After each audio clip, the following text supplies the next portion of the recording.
Convención Internacional. Esta es la ley que ratifica esa convención internacional, por eso tiene gran importancia. Además, porque, ¿qué sucede? Cuando surgió la Convención sobre los Derechos de las Personas con Discapacidad en la ONU, nos decían que los países miembros debían garantizar también el desarrollo del potencial humano de las personas con discapacidad. Es decir, que se reconocen sus capacidades, lo que les decía hace un momento, nos dice que hay que garantizarles el máximo desarrollo de su personalidad, de sus talentos y de su creatividad. Nos decía también que la participación debía ser de manera efectiva, o sea, aquí tenemos potencial, máximo desarrollo de su personalidad, que además es otro derecho fundamental en Colombia. Debemos garantizar la participación de ellos de manera efectiva y libre. Debemos garantizar la no exclusión de las personas con discapacidad a través de ajustes razonables. Es decir, que si hablamos del término PIAR, si hablamos del término ajuste razonable, sí o sí debemos pensar de dónde surge, de dónde nació esto, de la Convención Internacional, y acá la aterrizamos en Colombia a través de las leyes como la 1618 y otra que ya les voy a comentar.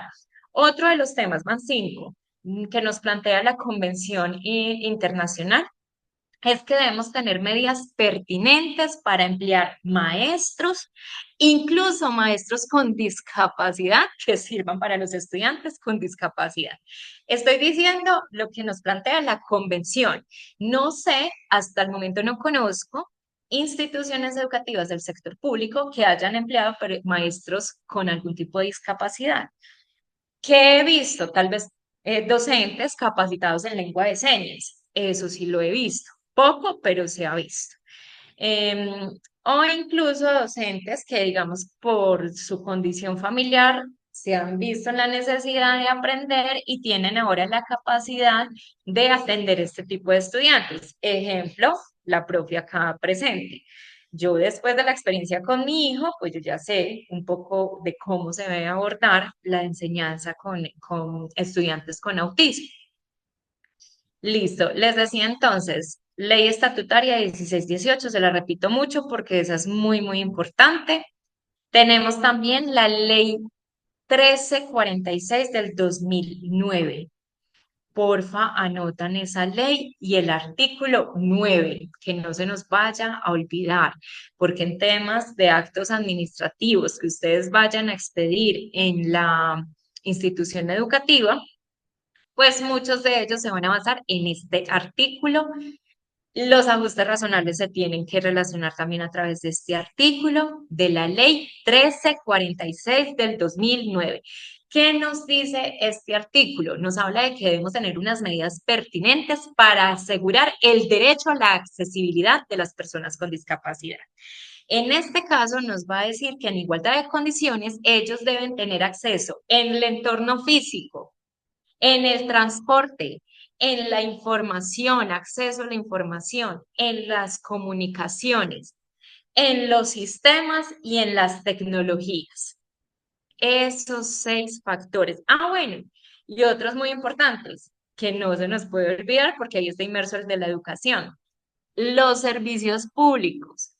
Recuerden que la educación, y ahora se los mencioné con el artículo 67 de la Constitución, nos dice que la educación es un derecho, pero también es un servicio del Estado y es un deber brindar educación. Y también es un deber incluir a las personas en la educación, sobre todo a los niños y a los adolescentes, pero sobre todo a los infantes. Entonces, en esos servicios debemos garantizar el acceso a la información y no importa el lugar en donde se encuentre, porque de acuerdo a este artículo que les estoy mencionando, nos habla de la inclusión en el sector rural y en el sector urbano. Miren que es un artículo bastante completo porque incluso nos dicen que en toda parte se debe implementar estas medidas para el derecho a la accesibilidad, ¿sí?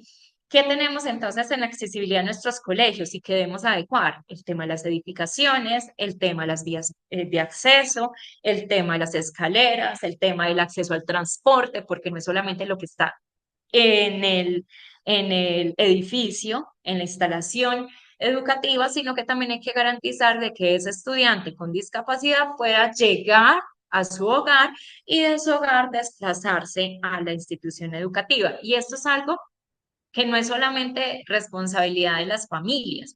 Muchas veces las instituciones creen que es deber única y exclusivamente del padre y la madre garantizar el transporte, pero también como docentes podemos decir, recomendar o incluso mencionar la dificultad, incluso solicitarle a los municipios la amplitud de rutas o vías incluso de acceso para poder garantizar el derecho de las personas con discapacidad que tienen una protección especial constitucional. ¿Sí? También tenemos, ya les mencioné, 1618, la del 2009, la ley 115 del 94, ahí van tres, aparte de la Constitución y las convenciones, van cuatro. Tenemos el decreto 1421 del 2017. En este caso nos habla de las regulaciones en temas de atención educativa a las personas con discapacidad, es decir, nos menciona un poco más en detalle qué condiciones debemos tener las instituciones educativas para el acceso a la educación. Obliga, y ojo porque esto es directamente para ustedes, profes, obliga a las instituciones educativas a eliminar las barreras. O sea que acá nos complementamos de la que acabamos de mencionar en su artículo 9. Establece el diseño de lo que mencionaba ahora la profe, los PIAR, que son los planes individuales de ajustes razonables, con unas especificaciones un poco detalladas necesarias para, digamos, que las instituciones puedan abordar la capacidad de enseñanza a los estudiantes. Y adicional a eso nos da una estructura en la metodología, en el sistema evaluativo y en el uso de las tecnologías, entre otros, para el acceso a la educación. Repito, la norma es el decreto 1421 del 2017. Otra norma, la ley 1996 del 2019. Esta ley nos plantea el reconocimiento legal plena, y ojo con esta palabra porque la dice la ley, plena de las personas con discapacidad. Es decir, que le extendemos aún más los derechos a partir del año 2019 a las personas con discapacidad. Se le refuerzan sus derechos, se le refuerza su protección especial y acá ya nos hablan de que entonces no puede existir ningún tipo de barrera educativa discriminatoria para las personas con discapacidad. Dicho esto, compañeros, les estoy debiendo todavía una historia. Yo les dije que en este año 2024 hubo un fallo de la Corte Constitucional que se volvió hito en temas de personas con discapacidad. Y es una sentencia que se presentó por acción de tutela, que nos pone en un escenario de docentes, a todos nos ponen en un escenario muy diferente al que estábamos acostumbrados. Es decir, siempre hemos hablado de la barrera de la entrada, de las escaleras, que el ascensor, que el video, que el audio, que los exámenes o las evaluaciones em, tipo verbales para las personas que tienen discapacidad visual o que no, permitan, o que no pueden o no tienen la capacidad de estar escribiendo todo, como en el caso del autismo, de algunos casos de autismo, perdón, nos pone en un escenario muy distinto y es que nos plantea que dentro de los ajustes razonables debemos también incluir el tema de los animales guía, animales de apoyo emocional, animales de... me escapo. Por ahora dejemos en esas dos que son las más comunes.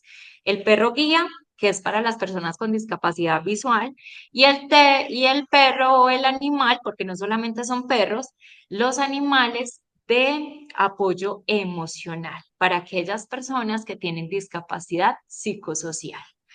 Es decir, en términos muy superfluos, nos dijo la Corte Constitucional a través de esta sentencia, les voy a dar de una vez el número antes de que se me olvide, es la sentencia T-236 del 2024. T-236 del 2024. Es de este año. Por allá creo que salió en mayo. Es muy reciente, recién salida del horno. ¿Y qué pasó? Les cuento brevemente la historia. Una estudiante universitaria iba en sexto semestre de Derecho. Ella necesita por apoyo psicosocial a su perro, pero ella llevaba a su perro a la universidad y otro estudiante manifestó que se sentía un poco intimidado o amenazado por el canino. Así que la institución decide bloquearle la entrada al canino hasta que esta persona, esta estudiante, presentara la historia clínica de ella, presentara los exámenes del canino, la historia clínica del canino, las vacunas del canino y la certificación de que necesita el apoyo psicosocial del animal. Inicialmente uno diría, bueno, puede que la institución universitaria eh, se quiera curar en salud por si pasa algún accidente rábico con el animal. Sin embargo, esta estudiante puso una acción de tutela porque dijo que se le estaba vulnerando el derecho a la educación. Inicialmente se le niega la tutela del derecho y la acción de tutela llega a revisión de la Corte Constitucional. ¿Qué dice la Corte Constitucional? Qué pena, pero es que esta Corte Constitucional revisa que no solamente se está vulnerando el derecho al acceso a la educación de la estudiante con discapacidad psicosocial, sino que también se está vulnerando el debido proceso, porque en el reglamento interno de la institución educativa no hay absolutamente nada que diga de requisitos para el ingreso de animales y mucho menos animales de apoyo emocional. Plantea también la Corte Constitucional, es que se le está vulnerando el derecho a la igualdad, justamente uno de los derechos más importantes de las personas con discapacidad, entre otros derechos. ¿Qué dice finalmente en la decisión la Corte Constitucional? Universidad debe garantizarle el ingreso a la mascota con la estudiante para que el estudiante pueda culminar sus estudios. Es decir, que le garantiza el derecho a la estudiante de poder seguir ingresando con mascotas. Hoy en día, no se les haga muy extraño por el vínculo que hemos generado con los animales de compañía y las mascotas en general, los animales domésticos en general, que se ha creado un vínculo tan fuerte emocional. Esto es algo nuevo, yo sé que para nosotros los profes, de pronto los que también llevan mucho tiempo, esto es algo totalmente nuevo, pero es justamente las dinámicas sociales las que nos está llevando a este tipo de transformaciones y nosotros como docentes nos debemos adaptar a esos cambios.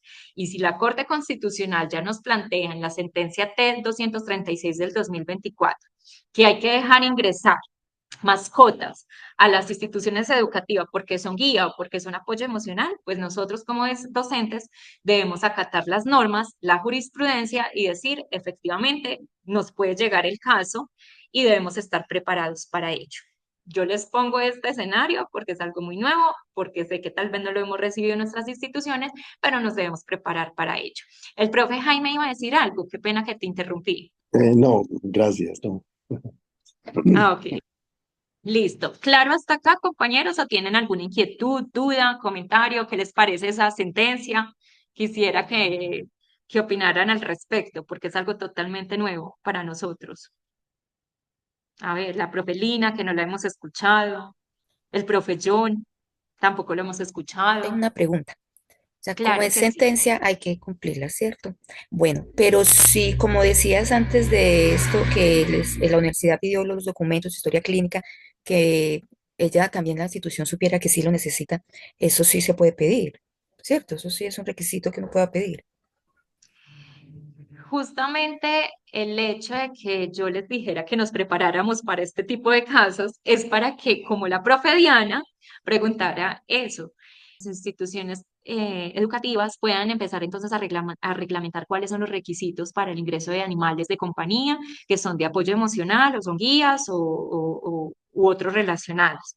¿Sí? Es decir, la Corte Constitucional no está diciendo es un derecho absoluto y cualquier estudiante que llegue a nuestras instituciones puede decir, venga, es que el perro que traigo es de apoyo emocional, entonces déjenmelo entrar. No, ¿qué sucedió en el caso en particular? Que como la institución educativa no tenía reglamentado eso por escrito, fue algo que se le ocurrió en el momento. En ese caso se le está vulnerando el debido proceso, que también es un derecho constitucional, es un derecho fundamental, en este caso para la estudiante. Se le vulneró eso. ¿Qué dijo entonces también la Corte Constitucional? Bueno, sí, universidad. Entonces empieza a reglamentar eso para el futuro, pero pues por ahora no podemos hacer las cosas al revés, prohibir y luego escribir las normas del juego. Es al contrario, escribimos las normas del juego para prepararnos para ese tipo de situaciones cuando se nos vayan a presentar.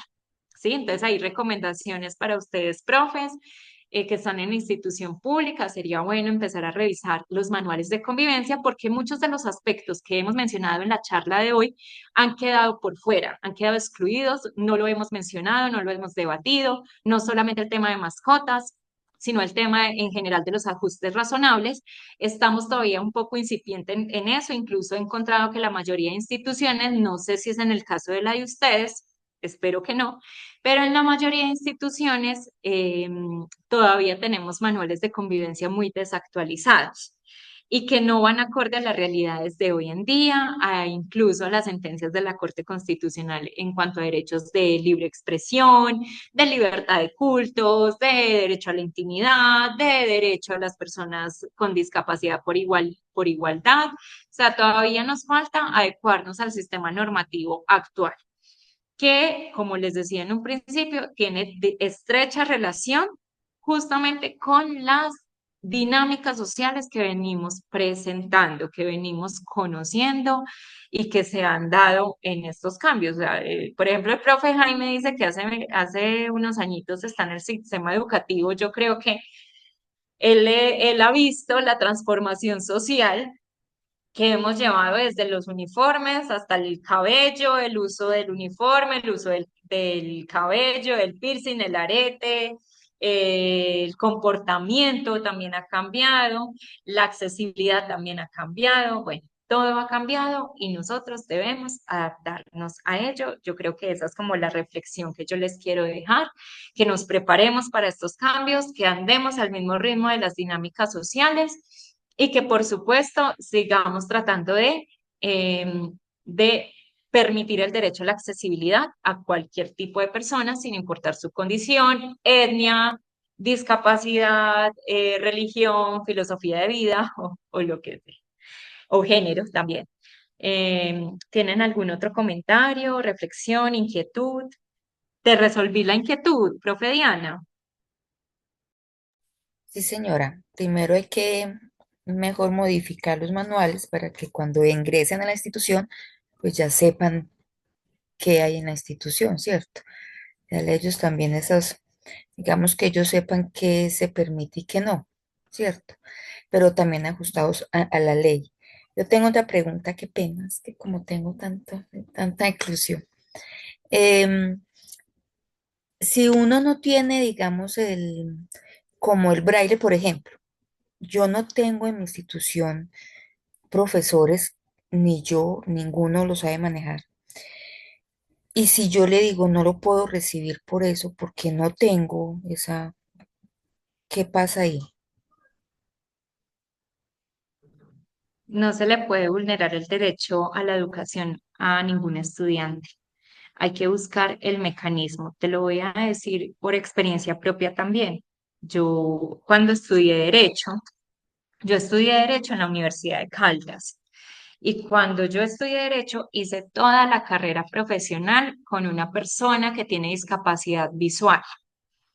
Esta persona sabía a qué se sometía en el sistema educativo, incluso en una universidad como la Universidad de Caldas, que tiene el presupuesto, que tiene para buscar ese tipo de herramientas. Y esta persona, este compañero, hizo toda la carrera a punta de grabaciones. Él tenía su propia grabadora o incluso a veces grababa con el celular. Él grababa toda la clase, todo lo que decía el profe y se iba a estudiar. Y las evaluaciones se hacían de manera verbal, ¿sí? Nunca utilizó sistema de braille, nunca se utilizaron imágenes en alto relieve o pantalla, bueno, él a veces todavía usa pantallas de lectura, ¿sí? Un software, un programa especial, pero uno lo puede descargar, incluso gratuito, para que cuando haya que leer textos, pues tenga los audífonos para poder que el software, la aplicación, esta app le pueda leer el texto, ¿sí? ¿Qué quiero decir con esto? Ya lo vi por experiencia propia y les puedo garantizar de que hay formas de hacer que los ajustes razonables se puedan llevar a cabo, ¿sí? En este caso, miren que no había sistema de braille, por ejemplo, pero él tenía su propia grabadora o llevaba el celular. Ahí yo creo que entra, es fundamental la colaboración entre la institución, el interés del actor principal y beneficiado, que es el estudiante, pero también el apoyo de la familia, que es un actor fundamental como núcleo de la sociedad y como también precursor de las herramientas o de los elementos básicos necesarios para que el estudiante pueda cumplir a cabalidad sus actividades académicas. Ahí te respondí, Diana, ¿o tienes alguna otra inquietud? Perfecto, muchas gracias.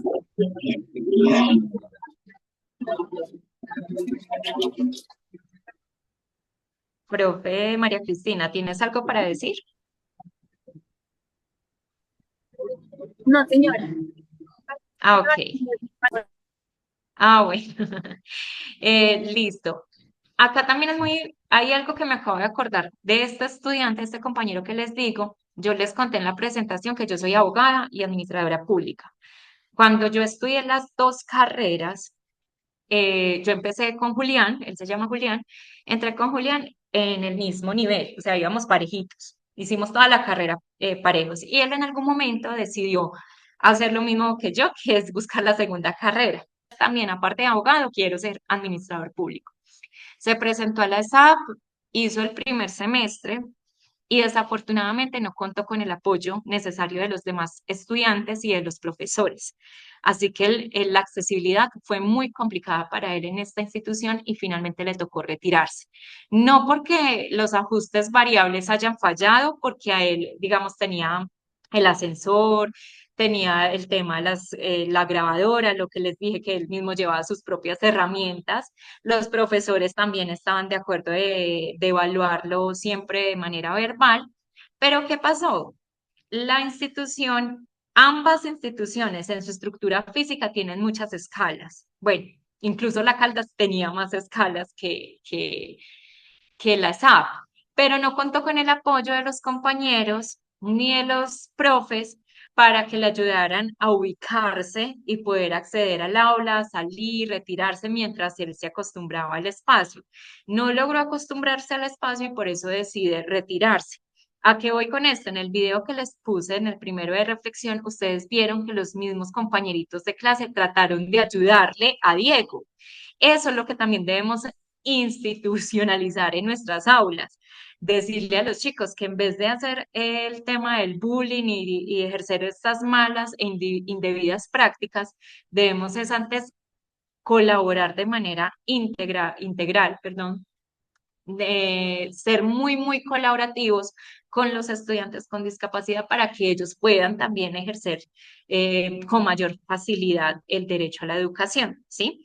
Mira que ahí tenía las mismas herramientas, tenía los mismos ajustes variables, perdón, razonables, pero desafortunadamente la colaboración de los compañeros no ayudó. Esperemos que en nuestras aulas podamos incentivar la empatía, la sensibilidad por el otro. Muchas gracias, compañeros. Por última vez, pregunto si alguien tiene algún comentario de cierre, alguna pregunta final antes de terminar la sesión.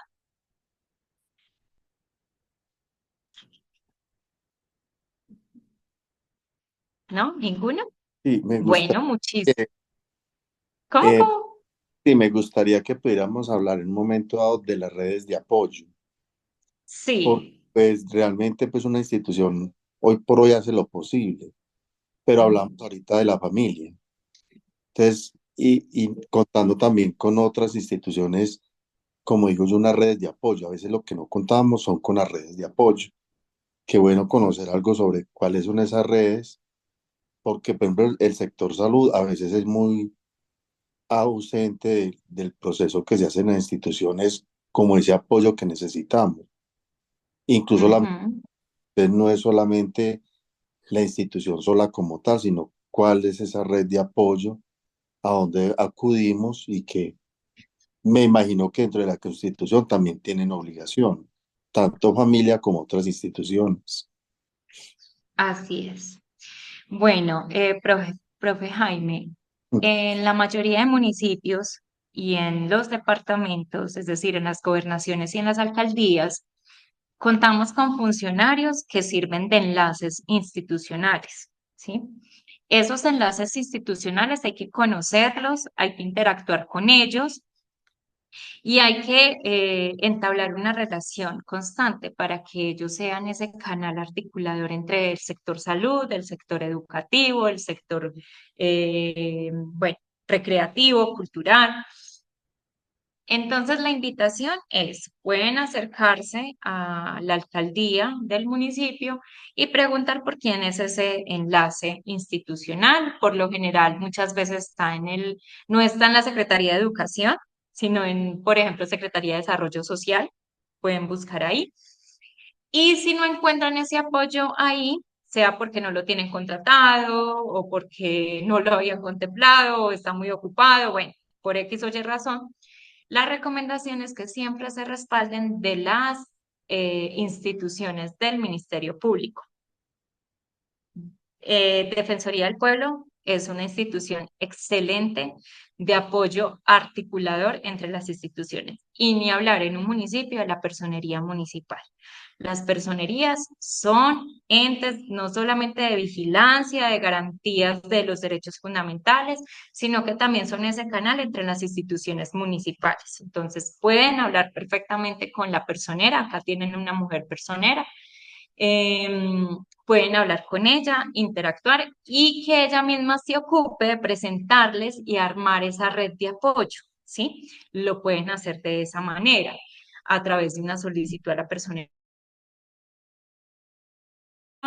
Y cuando ven que hay una negligencia total o un incumplimiento a las obligaciones constitucionales o a las obligaciones del servidor público, pues en ese caso tenemos otra entidad del Ministerio Público que es la Procuraduría, que es la entidad que se encarga de vigilarnos y digamos, en llegado caso sea necesario algún tipo de sanción disciplinaria, pues son los responsables de ello. Opción uno, piensen en la personería municipal. Y si ustedes, es más, están muy interesados en este tema de la red de apoyo y desean que se arme en el municipio de Villa María, lo pueden hacer por derecho de petición. O bueno, yo no les conté, yo trabajo para la gobernación de Caldas y pese a que trabajo en un tema muy distinto, hay un tema de educación que sí me concierne, que son los Procedas y los PRAES. Mm, Podríamos entonces, si quieren, ustedes ahí en el grupo tienen mi número telefónico, ahí les estaba enviando el material, contactarme, podemos cuadrar una reunión y yo buscarles ese enlace articulador entre las instituciones. No tengo ningún problema porque finalmente trabajo muy de la mano de la alcaldía de Villa María. Listo, entonces ahí está, me ofrezco para colaborarles en lo que pueda. Listo, muchas gracias, Jaime, por Doctora esa Milena, intervención. Sí, John. doctora Milena, yo estaba aquí pues escuchando y cuando estaba hablando sobre el testimonio que estaba sobre su hijo, ¿cierto? Que con síndrome de Asperger, ¿cierto? Con se dice espectro Asperger, Sí, ¿cierto? autista, Autista Asperger, Asperger, sí. ¿cierto? Ajá, Pues yo llevo en la educación pues 20 años, pero este año me quise estudiar en la escuela, ¿cierto? Quise trabajar en la escuela, yo trabajaba en el colegio 15 años y me fui para estudiar, a trabajar a la escuela. Y se me presentó, tengo un niño con esas características, ¿cierto? Y también un niño con hiperactividad, cosa que me hicieron, ¿cierto? Estudiar, mirar. Entonces, cuando yo la iba a escuchar, iba leí algo aquí, un clip y me salí de la, de la, mm, del taller. Pero entonces sí, yo tenía, era una inquietud porque pues los niños en síndrome de espectro Asperger, ¿cierto? Pues el niño que yo tengo en la escuela es impresionantemente inteligente, ¿cierto? En la forma de contenidos, de lectura, bueno, Ujú, pero la parte emocional, ¿cierto? Esa integración con los niños, esa integración con las familias, se le dificulta a uno porque el niño los mismos niños le activan las emociones porque sabe que con cualquier actitud, con cualquier competencia, con cualquier gesto, está muy pendiente de las actitudes de sus compañeros, de quién gana, de quién pierde, de quién está con él, quién no está con él. Siempre ujú. falta un niño que siempre me lo activa, ¿cierto? Me lo activa Sí, emocionalmente, ¿cierto? En el tal que uno tiene que entrar pues en ese pues mm, interacción con los estudiantes, ¿cierto?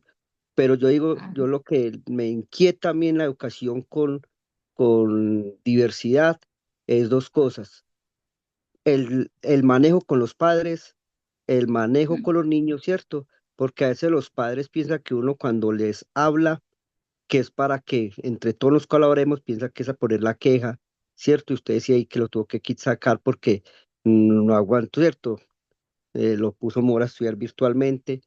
Entonces, uno es muy impedido en eso, más que todo, no en el manejo en el aula, porque el manejo en el aula se le presentan uno en 2 minuticos, en 3 minuticos, muchas, cierto, condiciones y muchas, pero es más que todo el manejo de los padres. Entonces, la pregunta que yo tengo es, que yo no, pues, no sé si de pronto usted lo dijo ahí, yo no lo escuché porque me salí, es, eh, usted como madre, ¿cierto? Como madre, eh, tuvo su hijo virtualmente, pero el niño a nivel emocional necesita integrarse, ¿cierto? Entonces, ¿cómo ha sido ese cambio? O sea, ese cambio de, bueno, entonces yo lo saco mejor y lo pongo a estudiar virtual, porque también la madre me lo ha manifestado a mí. Profe, si es que el niño es el problema de la escuela, cuando yo le digo que el niño no es el problema, ¿cierto? Que el niño hace parte, ujú, integra, hace parte del problema que es la educación, pero que él no es el problema, ¿cierto? Que es que ujú, tantas quejas, que es que tantas cosas, y entonces yo le decía, es que yo no pongo quejas, yo simplemente es que trato es que si está medicado, que si usted sí le dio, porque a veces es medicado el niño, ¿cierto? Que, bueno, muchas situaciones que presentan, pero me hace la misma pregunta, entonces me va a tocar sacarlo y ponerlo virtualmente. Y uno es uno queda como inconforme y como atado, ¿cierto? Porque el padre de familia lo primero que hace es o no lo saco, más no le busca forma de como, bueno, profe, pues tengamos paciencia, mire, pues no sé, o manejemos por este lado, bueno, o alternativas aparte de que hacemos los ajustes razonables, se comprometen, firman, pero a veces nosotros somos muy impedidos a nivel de material didáctico, si les vamos a presentar la parte de tecnología, profe, que es que yo no quiero que el niño mantenga las pantallas, pero en la casa mantienen pantallas bueno, hay infinidad de cosas. Entonces yo quería era como sí, eso, que no escuché bien, porque me parece importante ahorita que se está presentando mucho las situaciones de diversidad. Pues si yo me pongo a pensar y podemos manejar muchos niños emocionalmente diversos, somos muchos, ¿cierto? Pero hay unos que sí. son más marcados, pero unos como atados. Qué pena si me alargué, pero es que no haya estado en esa partita que yo quería escucharla porque, y apuesta me salí por no sé qué le hice al computador y me salí. Y no escuché nada Liz, sobre ese testimonio. bueno, profe John, efectivamente el tema de la socialización lo he venido impulsando en otro tipo de actividades que le llaman la atención a mi hijo, ¿sí? Al no tener esa socialización en colegio, pues yo lo incluí en grupos de baloncesto, de fútbol, invitaba a los compañeritos que le quedaron esos amigos estrechos del colegio, aún todavía lo visitan y eso ya fue hace 4 años. Y todavía son íntimos amigos. Y yo creo que eso es un reto no solamente de los chicos con Asperger, sino con todos en general. No son los infantes y los adolescentes de hoy en día no son como cuando nosotros éramos adolescentes, que nosotros salíamos, socializábamos en la calle, nos íbamos al parque, al juego, a la cancha. Hoy en día esto está muy general el uso de las pantallas, cuarto a ver la pantalla. Entonces, creo que ahí es fundamental no solo decir el tema del sistema educativo, sino también qué actividades para potenciar que mi hijo como Asperger es obsesivo con el tema, por ejemplo, mi hijo en los primeros años que él donde se enfoque a hacer dinosaurios, cosas así, pero esas son, digamos, dinámicas que podemos ir negociando con los padres. Compañeros, ya se nos acabó nuevamente el tiempo del enlace, 40 minutos por tercera vez. Esto es maravilloso porque es un tema muy enriquecedor. Igual voy a estar presta ahí en el chat por si surgen nuevas dudas o inquietudes.